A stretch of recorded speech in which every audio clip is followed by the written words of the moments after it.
أعوذ بالله من الشيطان الرجيم. بسم الله الرحمن الرحيم. وإذا قيل لهم لا تفسدوا في الأرض قالوا إنما نحن مصلحون ألا إنهم هم المفسدون ولكن لا يشعرون. وإذا قيل لهم آمنوا كما آمن الناس قالوا أنؤمن كما آمن السفهاء ألا إنهم هم السفهاء ولكن لا يعلمون. صدق الله العظيم. وَإِذَا قِيلَ لَهُمْ، اور جب ان سے کہا جاتا ہے لا تفسدوا فی الارض، زمین میں فساد نہ ڈالو، قالوا، تو وہ کہتے ہیں انما نحن مصلحون، بے شک ہم تو اصلاح کرنے والے ہیں، الا، خبردار جان لو، انہم ہم المفسدون، وہی ہیں فساد مچانے والے، خرابی کرنے والے، ولکن لا یشعرون، لیکن سمجھتے نہیں ہیں۔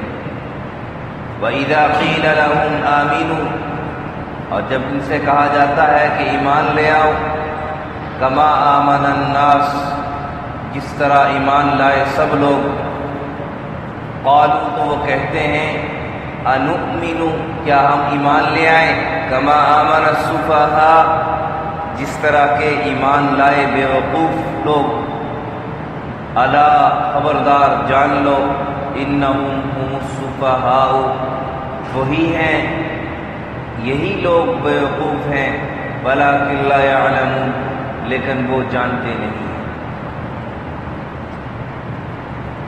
گزشتہ آیات مبارکہ میں نے عرض کیا تھا کہ یہ 13 آیتیں ہیں، کہ ان 13 آیات میں اللہ رب العزت منافقین کی ان چالوں کو اور منافقین کی باتوں کو ذکر فرما رہے ہیں کہ منافقین کیا کیا چالیں کھیلتے تھے، اور ان کا تذکرہ اللہ تعالیٰ فرما رہے ہیں بڑی تفصیل کے ساتھ۔ تو سب سے پہلے اللہ تعالیٰ نے گزشتہ سبق میں گزرا تھا کہ اللہ تعالیٰ نے کہا کہ یہ لوگ کہتے ہیں کہ ہم ایمان لائے اللہ پر اور آخرت کے دن پر، اللہ نے کہا یہ ایمان کوئی نہیں لائے، ان کے ایمان کی نفی کر دی، اور پھر اس کے بعد کہا کہ یہ اپنے ارادے کے مطابق، اپنی کوشش کے مطابق یہ دھوکہ دینے کی کوشش کرتے ہیں مسلمانوں کو بھی اور اللہ کو بھی۔ اللہ نے کہا نہ مسلمانوں کو دھوکہ دے سکتے ہیں، نہ اللہ کو دھوکہ دے سکتے ہیں، یہ اپنے آپ کو ہی دھوکہ دے۔ اور پھر کہہ دیا کہ ان کے دل میں بیماری ہے، اگلی بات یہ فرمائی ان کے دل میں بیماری ہے، کیا مطلب کہ ایمان مسلمانوں کو، اسلام کو پسند نہیں کرتے تھے، پہلے ہی متنفر تھے، اسلام سے، مسلمان سے پہلے ہی متنفر تھے۔ اللہ نے کہا فزادہم اللہ مرضا، میں نے ان کی بیماری اور بڑھا دی، کیا مطلب کہ دین کو اور تجدید، دین کی ترقی دیکھ کر ان کے دلوں میں حسد اور کینہ اور بھی بڑھتا چلا گیا اللہ نے۔ اور پھر کہا ان کے لیے دردناک عذاب ہوگا، اس لیے کہ وہ منافقت کرتے تھے۔ بما کانوا یکذبون کا ایک ترجمہ یہ بھی ہے، وَلَهُمْ عَذَابٌ أَلِيمٌ بِمَا كَانُوا يَكْذِبُونَ کا ایک ترجمہ یوں بھی کیا جا سکتا ہے کہ ان کے لیے دردناک عذاب ہوگا بسبب اس کے کہ وہ منافقت کرتے تھے، جھوٹ بولتے تھے کہ ہم ایمان لائے اللہ پر، حالانکہ ایمان وہ نہیں لائے تھے۔ کیوں؟ وہ دل سے ایمان نہیں لائے تھے، صرف زبان سے مسلمانوں کو جو ہے نا اپنے ساتھ رکھنے کے لیے مسلمانوں کو کہتے تھے کہ ہم ایمان لائے، ورنہ حقیقت میں وہ بھی اس بات کو خود مانتے تھے کہ ہم ایمان نہیں لائے، جو اندر کی بات ہے۔ تو آج کے سبق میں اللہ تعالیٰ نے کہا کہ جب ان کو کہا جاتا ہے یا تو مسلمانوں کی باتیں اٹھا کر کافروں کو بتلاتے ہو، کافروں کی باتیں اٹھا کے مسلمانوں کو بتلاتے ہو، آپس میں مسلمانوں کافروں کو لڑاتے ہو، یا مسلمانوں ایک مسلمان کی بات اٹھا کے دوسرے کو بتاتے ہو، دوسرے کی اٹھا کے دوسرے کو بتاتے ہو، اور آپس میں جو ہے نا فساد مچاتے ہو، تو یہ فساد مت مچاؤ، فساد مت مچاؤ۔ تو کیا کہتے تھے؟ ہاں نہیں یار، ہم کو ادھر فساد مچا رہے، ہم کدھر فساد مچا رہے ہیں؟ ہم تو اصلاح کر رہے ہیں، ہم تو صرف اصلاح کر رہے ہیں۔ کیا مطلب؟ جیسے آج کل ہوتا ہے کوئی آدمی غلطی سے کسی آدمی کے خلاف کوئی بات کر لے تو اٹھا کے دوسرے کو بتا دی، اٹھا کے تو اگر کوئی اس کو کہے کہ یہ کیا کرتا ہے ادھر کی بات ادھر بتاتا ہے ادھر کسی کو بتاتا ہے، کہتا ہے نہیں یار میں تو اصلاح کر رہا ہوں ان کی، تاکہ اس کو پتا ہو کہ میرا کون دشمن ہے کون بھائی ہے۔ حالانکہ نبی پاک ایک بات اس نزدیک کے ضمن میں یاد کر رہا ہوں کہ لا يدخل الجنۃ قطاۃ، چغل خور جنت میں داخل نہیں ہوگا۔ نبی پاک صلی اللہ علیہ وسلم ادھر سے بات اٹھا دی اس کو ادھر بتا دی، ادھر سے اٹھائی ادھر بتائی ادھر سے اٹھائی۔ ہاں ایک بندے کی ڈیوٹی لگی ہے، ایک بندے کی ڈیوٹی لگی ہے کہ آپ دیکھو کہ فلانا کیا کر رہا ہے، یہ فلانا کیا، تاکہ بڑے نقصان سے بچ جائے، وہ تو اپنی ڈیوٹی پوری کرے گا۔ لیکن ایک بندے کی ڈیوٹی کوئی نہیں ہے، نہ کوئی کام ہے، نہ اس کو کوئی اس کے ساتھ کوئی تعلق، کوئی نہ ویسے اٹھا کے اس کے باتوں کو جو ہے اس کو کیا کہتے ہیں کیڑے نکالنے کی کوشش کرتے ہیں۔ یہ انتہائی ناپسندیدہ عمل، انتہائی نبی پاک صلی اللہ علیہ وسلم ولا تجسس، یہ قرآن کی آیت ہے کہ کسی کے پیچھے مت پھرو کہ وہ کیا کرے۔ ہاں اگر آپ کی ڈیوٹی لگی ہے وہ اس سے خارج ہے، وہ ایک نسخہ لگا، لیکن ویسے ہی دوسرے کے پیچھے لگے ہوئے ہیں، اسے کیڑے نکال رہے ہیں، ویسے ہی دوسرے کو تنگ کرنے کی کوشش کر رہے ہیں، اس کی شریعت اجازت نہیں ہے۔ ایک بات یہ دوسری، معاشرے میں بہت سارے لوگ ایسے ہوتے ہیں، بہت سارے آپ سمجھیں کہ جو جرگے کے بڑے ایسے ہوتے ہیں جو حقیقت میں فساد مچا رہے ہوتے ہیں، حقیقت میں فساد، لیکن آپ نے جو کیا کہتے ہیں میں جرگے کا بڑا ہوں جی، میں فیصلے کرتا ہوں، اصلاح کر رہا ہوں لوگوں کی۔ حقیقت میں کیا کر رہے ہوتے ہیں وہ ایک کی بات کو یار اٹھا کے دوسرے کو بتلایا، دوسرے کو بات اٹھا کے فساد مچانے۔ اور جب ان کو کہا جائے، یہ معاشرے کی ایک روایت بن چکی ہے کہ جب ان کو کہا جائے بھائی آپ فساد مچا رہے ہو کیا کر رہے ہو، تو کہتے ہیں نہیں فساد نہیں مچا رہے، تو اصلاح کیا کر رہے ہیں، اصلاح کر رہے ہیں۔ ایک تو اس لحاظ سے، دوسرے اس لحاظ سے کہ بہت سارے لوگ ایسے کرتے ہیں دین کے بارے میں، اور یہی منافقین بھی کیا کرتے ہیں۔ بتاؤ کیا کہتے ہیں یار دین میں اتنی سختی شختی کوئی نہیں ہے، کبھی نماز چھوٹ جائے تو کوئی مسئلہ نہیں، جو آج کل کے معاشرے کے جو لوگ دین برباد کر رہے ہیں۔ ہاں یہ دین میں اتنی سختی نہیں ہے، نماز چھوٹ جائے کوئی بات نہیں، پردہ نہ کیا تو کیا ہو گیا، روزہ نہ رکھا تو کیا ہوگا، نہ اگر کہیں غلطی سے گالی نکل گئی تو کیا ہو گیا، ہلکے پھلکا چلتا ہے، یا کہیں جھوٹ بول دیا، کہتے ہیں یار جھوٹ نہ بولے تو کبھی کبھار جانا مجبوری میں نے مجبور ہو کے جھوٹ بول دیا۔ جھوٹ ہے، گناہ ہے، چاہے مجبور ہو کے کرو چاہے غیر مجبور، وہ گناہ ہے۔ اور معاشرے میں بھی ایسا ہے، بہت سارے لوگ ایسے ہیں کہ لوگوں کا ذہن اس طرف شادی اس طرف کی جا رہی ہے کہ دین کے جو احکامات ہیں، خصوصاً دین کے جو ارکان ہیں، ان سے لوگوں کو دور کیا جا رہا ہے۔ مثال کے طور پر ایک آدمی کہیں راستہ بنا رہا ہے، اب بظاہر اصلاح کا کام کر رہا ہے، بظاہر یا مسجد بنا رہا ہے، مسجد کی تعمیر کر رہا ہے، لیکن نماز کا وقت ہو گیا، اب وہ نماز نہیں پڑھ رہا۔ کوئی پوچھے بھائی نماز نہیں پڑھ رہے ہو، کہا جی مسجد بنا رہا ہوں، یہ نیکی کا کام، یہ بھی تو نیکی کا کام ہے، یہ بھی تو نیکی کا کام ہے، لیکن جو حکم جس وقت اللہ کا ہماری طرف مخاطب ہو اس وقت سب سے بڑی نیکی کا کام وہی حکم ہے۔ نماز کا وقت ہو گیا، اس وقت سب سے بڑی نیکی یہی ہے کہ نماز ہے۔ زکات ادا کرنے کا وقت ہو گیا، بڑی نیکی یہی ہے کہ زکات ادا کرو۔ اس لیے آپ حضرات نے دیکھا ہوگا، سنا بھی ہوگا کہ نبی پاک صلی اللہ علیہ وسلم سے صحابہ نے پوچھا یا رسول اللہ صلی اللہ علیہ وسلم ہمیں افضل عمل بتلائیے، افضل عمل کون سا؟ بعض حدیث میں نبی پاک صلی اللہ علیہ وسلم کیا فرمایا؟ نماز اپنے وقت میں۔ بعض حدیث میں غور حکم فرمایا، فلانا حکم، بعض حدیث فرمایا والدین کی خدمت۔ موقع مناسبت سے جو حکم ہماری طرف اللہ کا متوجہ ہو رہا ہے وہی عمل کرنا، اسی میں جو ہے وہ ہماری خیر ہے، اور یہی وہ نیک عمل ہے اس وقت کا بہترین عمل آپ کے لیے، اور زیادہ ثواب کا عمل وہی ہے۔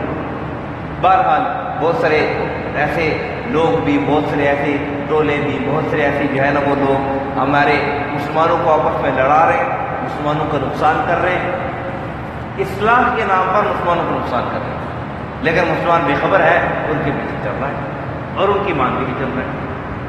تو اس لیے اللہ تعالیٰ نے ان کے متعلق صاف فرمایا منافقین کے متعلق، الا انہم هم المفسدون ولکن لا یشعرون، کہ یہی جو منافق لوگ ہیں نا، منافقت کہ حقیقت میں دین پر سچے دل سے انہوں نے دین کو تسلیم نہیں کیا۔ حقیقت میں سچے دل سے دین کو اگر دین کو سچے دل سے تسلیم کر لے تو پھر دین کے احکامات چھوڑنا اس کے لیے کیسے آسان ہو جائے کہ آج اگر کوئی بندہ ہمارا ذرا سا حق مار لے تو ہمارا بلڈ پریشر بھی ہائی ہو جاتا ہے، ہمارے سر میں بھی درد شروع ہو جاتا ہے۔ لیکن نماز رہ گئی، نہ بلڈ پریشر ہائی ہوا، نہ سر میں درد ہوا، کچھ ٹس سے مس نہیں ہوا۔ اللہ کا حکم رہ رہا ہے، کوئی ٹس سے مس نہیں ہے۔ کیوں؟ کہ دین کو ہم نے سچے دل سے حقیقی طور پر دین پہ چلنے کا عزم نہیں کیا۔ اس لیے ایسے لوگوں سے خود بھی بچیں، اور اگر کہیں ہم خود ان لوگوں کا اعلی کار بنے ہوئے ہیں، ان سے بھی اپنے آپ کو بچائیں۔ اور پھر آگے جا کر کہہ دیا کہ ایمان کی کسوٹی کیا ہے، ایمان کا معیار کیا ہے۔ اللہ تعالیٰ نے اس آیت میں واضح الفاظ میں صحابہ اکرام کو ایمان کا معیار بتایا کہ وَإِذَا قِيلَ لَهُمْ آمِنُوا كَمَا آمَنَ النَّاسُ، اس طرح ایمان لاؤ جس طرح لوگ ایمان لائے۔ مفسرین کا اس میں اتفاق ہے، اکثر مفسرین کا اس سے مراد صحابہ اکرام۔ کیوں؟ قرآن نازل ہو رہا تھا، منافقین اس وقت موجود تھے، صحابہ اکرام ہی تھے جو سچے دل سے ایمان لائے تھے۔ گویا ایمان کی کسوٹی، ایمان کا جو ہے وہ معیار ہمارے لیے صحابہ اکرام بھی ہیں، قابل حجت بھی ہے صحابہ اکرام کا عمل، اور صحابہ اکرام کی جو بات ہے، ان کا جو عمل ہے یا ان کا جو فتویٰ ہے وہ قابل حجت بھی ہے، قابل عمل ہے۔ اور یہ بتلا دیا کہ اے مسلمانوں، جس طرح نبی پاک صلی اللہ علیہ وسلم پر صحابہ کرام ایمان لے آئے اور اللہ پر ایمان لائے، قرآن پر ایمان لائے اور اس کو سچے دل سے تسلیم کیا اور اس پر عمل کر کے دکھایا اور دنیا میں کامیاب ہوئے، اللہ کی مدد اور نصرت ان کے ساتھ آئی، اسی طرح مسلمان جب بھی جس زمانے میں بھی اس طرح ایمان لائے گا سچے دل سے اور 100% دین پر چلنے والا بنے گا، نبی پاک صلی اللہ علیہ وسلم کے احکامات پر عمل کرے گا، اللہ کی مدد اس سے بھی اسی طرح ہوگی جس طرح اللہ تعالیٰ صحابہ کرام سے بنے۔ آج کے زمانے میں کوئی صحابی نہیں بن سکتا، لیکن صحابی تو نہیں بن سکتا۔ ہاں یہ ہے کہ صحابہ کرام کے جو اعمال ہیں وہ اختیار کر کے جو ہے وہ صحابہ سے بلند درجہ تو نہیں ہو سکتا، لیکن اس کے نچلے درجے میں تو آ سکتے ہیں۔ کیوں کہ آج کے دور کا جتنا بھی بڑے سے بڑا ولی ہو وہ کسی صحابی کے خواب تک بھی نہیں پہنچ سکتا۔ ایک تو بات یہ۔ پھر منافقین نے کیا کہا، جو معاشرے کی بات بتا رہا ہوں، منافقین نے کہا کہ ہم ایمان لے آئیں بیوقوفوں کی طرح، گویا انہوں نے صحابہ کرام کو بیوقوف کہا۔ کیوں؟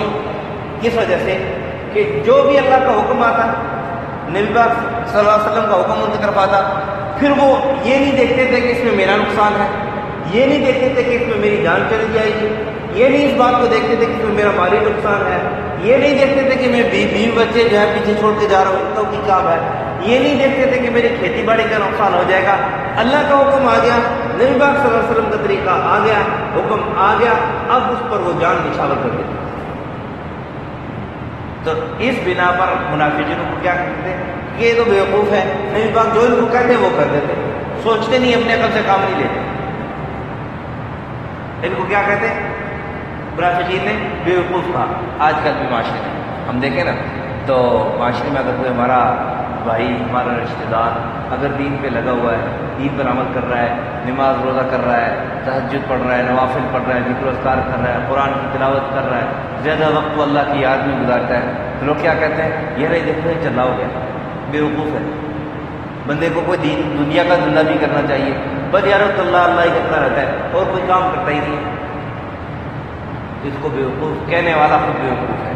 ان کو بیوقوف کہنے والا دین پر چلنے والے، دین پر عمل کرنے والے کو بیوقوف کہنے والے اللہ نے کہا، میں ہی کہہ رہا ہوں، اللہ نے کہا الا انہم هم السفہاء۔ دیکھو ایک آدمی کو میں کہوں کہ یہ فسادی ہے، ایک آدمی کو میں کہوں یہ فسادی ہے، ایک کو اللہ کہہ دے کہ یہ فسادی ہے، کیا خیال ہے؟ میری بات تو نہیں چل سکتی، لیکن اللہ کی بات تو ہے نا، اللہ کی بات تو سچی ہے۔ اللہ نے دین پر چلنے والوں کو، دین پر عمل کرنے والوں کو بیوقوف کہنے والوں کو اللہ تعالیٰ نے کہا کہ یہ بیوقوف ہے۔ یہ کیا ہے؟ بیوقوف ہے۔ اسی طرح معاشرے میں دیکھیں، ہمارا کوئی بھائی عبادت کر لے، کوئی بھائی جو ہے نا وہ علم کر لے اور دین پر چل رہا ہو، اور دیکھو دنیاوی جو رسوم و رواج سے اپنے آپ کو بچا رہا ہو، تو کیا کہتے ہیں؟ دیکھو یہ بیوقوف ہے، دنیا کے رسوم و رواج کو بھی دیکھ کے چلنا چاہیے۔ دیکھو اس نے قرآن سیکھ لیا ہے، قرآن کے احکامات سیکھ لیے، نبی پاک کا طریقہ سیکھ لیا، اللہ کا حکم سیکھ لیا، اس کے باوجود وہ دنیا کے کاموں کو دیکھ کے چلے، دنیا کے رواج کو دیکھ کے چلے گا، تو پھر یہ جو قرآن اس کو بتا رہا ہے وہ اس کے خود الٹ کرے گا، تو پھر تو اس کی مثال گدھے کی سی ہے۔ اس کی مثال تو پھر گدھے کی سی ہے کہ جس پہ کتابیں لا دی ہوئی ہیں، اس کو کچھ نہیں پتا کہ ان کتابوں میں کیا ہے، بس ان کو کتابیں لے کے جاؤ۔ اور یہ میں نہیں کہہ رہا ہوں کہ آپ ایک جی یہ انسان کو گدھا کہہ رہا ہے۔ اللہ نے کہا مثل الذین حملوا التوراۃ ثم لم يحملوها كمثل الحمار، مثال ان کی جنہوں نے تورات اٹھائی ہوئی ہے، یہاں سے یہ قرآن مسلمانوں کے لیے نازل ہوا ہے، شریعت محمدی صلی اللہ علیہ وسلم کے لیے نازل ہوا ہے کہ نام گم کر لیا جا رہا ہے، ساری آنے والی امت کے لیے اس کے اندر رہنمائی موجود ہے، ساری امت کے لیے ہدایت اس کے اندر موجود ہے کہ آج بھی اگر کوئی دین کا علم سیکھ کر، دین کی بات سیکھ کر بھی اس پر عمل نہیں کرتا، اس کی مثال بھی ہوئی ہے۔ اس لیے ایک بات، یہی بات یاد رکھیے، بڑی پوائنٹ کی بات ہے، علماء کرام کی قدر کرنا، ان کی عزت کرنا، یہ ہمارا فریضہ ہے، یہ ہمارا فریضہ ہے، اگرچہ وہ اس پر عمل کر رہے ہو یا نہ عمل کر رہے ہو۔ ہم نے جو ان کی قدر کرنی کس وجہ سے؟ ان کے علم کی وجہ سے، ان کے علم کی وجہ سے۔ یہ نہیں ہے کہ اگر خدا نخواستہ ہمارے سامنے مولوی صاحب تھے، ان کی نماز رہ گئی، نماز سے وہ لیٹ آ گئے، دیکھو جی مولوی ہے، اس کو پتہ نہیں ہے نماز پڑھتے، کیا پتہ بیچارہ کہیں کسی مجبوری میں، وہ انسان ہے، 100 مجبوری انسان کے ساتھ لگی ہوئی ہے، کیا پتہ کس حال میں وہ آیا ہو۔ اسی طرح صرف عالم نہیں، کوئی اور آدمی بھی، ہم صرف اس کو کوئی چھوٹا سا عمل دیکھ کر اس پر فتویٰ نہ لگا دیں کہ یہ فلانا ایسا ہے، بلکہ اگر کسی کی برائی دیکھو، اس کی برائی پر پردہ ڈالو، اس کی اچھائی دیکھو، اس کی اچھائی کو بیان کرو۔ اگر یہ چاہتے ہو کہ ہماری اچھائیاں لوگوں کے سامنے ہوں، برائیاں لوگوں سے چھپیں، دوسروں کی برائی کو چھپاؤ، اللہ تمہاری برائی کو چھپائے گا۔ ایک بات ہے، اس لیے کہہ تو جبران بات آ گئی، اللہ تعالیٰ نے کہا وَإِذَا قِيلَ لَهُمْ آمِنُوا كَمَا آمَنَ النَّاسُ، ایمان لے آؤ جس طرح صحابہ کرام ایمان لائے، تو یہ انہوں نے صحابہ کرام کو بیوقوف کہا۔ اللہ نے کہا یہ بیوقوف نہیں ہے، یہ تو اصل سمجھدار یہ ہے، اصل سمجھدار تو یہ ہے کہ اپنی عاقبت کو، اپنی آخرت کو سمجھتے ہیں، کامیابی کو سمجھتے ہیں کہ اپنے آپ کو دین پر چلا رہے ہیں، ان کو پتہ ہے کہ دین پر چلنے میں ہماری دنیا کی بھی خیر ہے اور آخرت کی بھی خیر ہے۔ اور تم بیوقوف ہو کہ تم لوگ اپنی آخرت بھی برباد کر رہے ہو، دنیا بھی برباد کر رہے ہو۔ فرمایا وَلَٰكِن لَّا يَعْلَمُونَ، لیکن وہ جانتے نہیں ہیں۔ یہ تھا ان آیت کا مفہوم کا مختصر خلاصہ۔ وَإِذَا قِيلَ لَهُمْ لَا تُفْسِدُوا فِي الْأَرْضِ، جب ان سے کہا جاتا ہے کہ زمین میں فساد مت مچاؤ، قَالُوا إِنَّمَا نَحْنُ مُصْلِحُونَ، تو وہ کہتے ہیں ہم تو اصلاح کرنے والے ہیں۔ أَلَا إِنَّهُمْ هُمُ الْمُفْسِدُونَ، جان لو، خبردار جان لو، إِنَّهُمْ هُمُ الْمُفْسِدُونَ، وہی لوگ فساد مچانے والے، خرابی کرنے والے، وَلَٰكِن لَّا يَشْعُرُونَ، لیکن یہ سمجھتے نہیں ہیں۔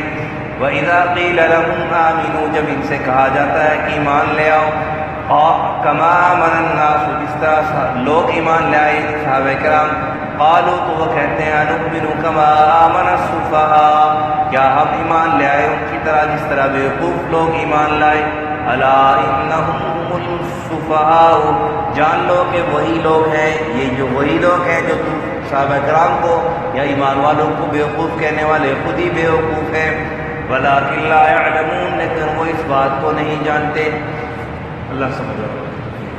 الحمد للہ رب العالمین والعاقبۃ للمتقین، الصلاة والسلام علی اشرف الانبیاء والمرسلین وعلى الملائکة المقربین وعلى عباد اللہ الصالحین۔ ربنا ظلمنا انفسنا وان لم تغفر لنا وترحمنا لنكونن من الخاسرین۔